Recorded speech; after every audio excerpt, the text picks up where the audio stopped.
Hi all, this is my video presentation of the lab on constant velocity. For this lab, I have chosen to film the rolling motion of a marker along the floor. This is the tracker video.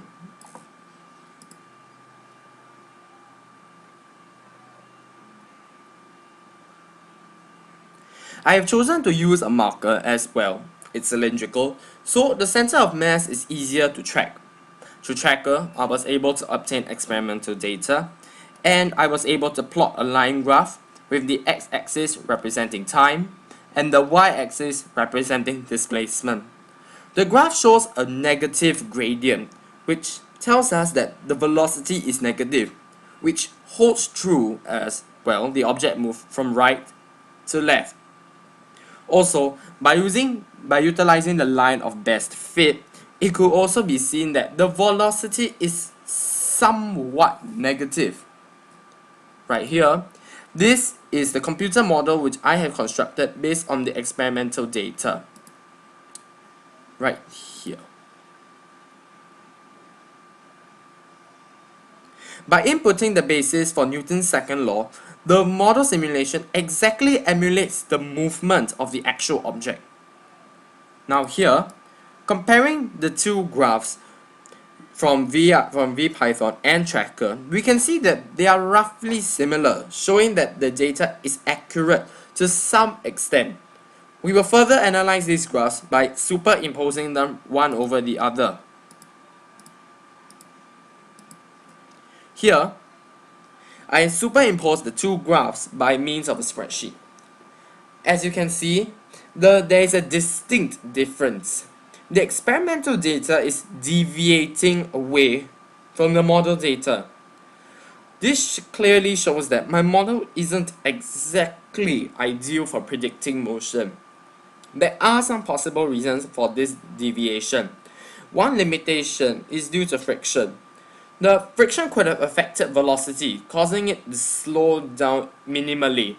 This could have affected the overall force as well as the time it takes. So the velocity isn't exactly that constant after all.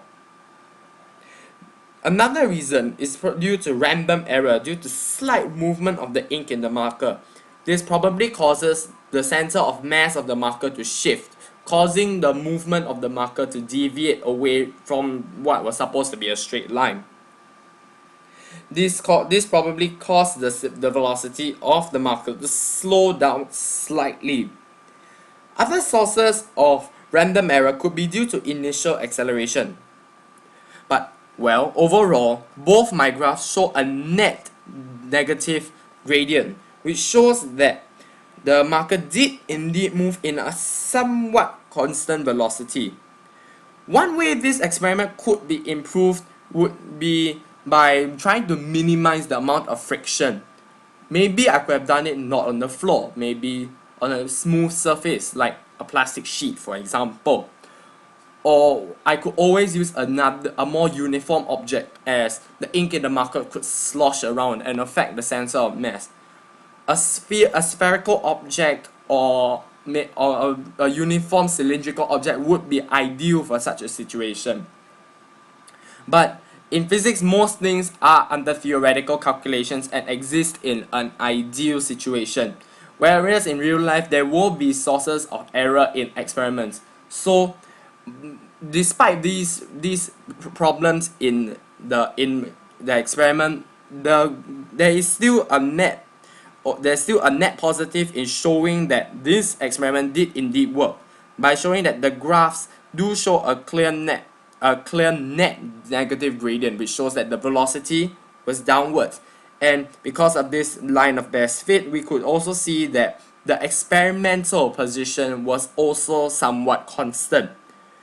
So this shows that the marker was moving at a near constant velocity, but nowhere as near as if it were on a frictionless surface.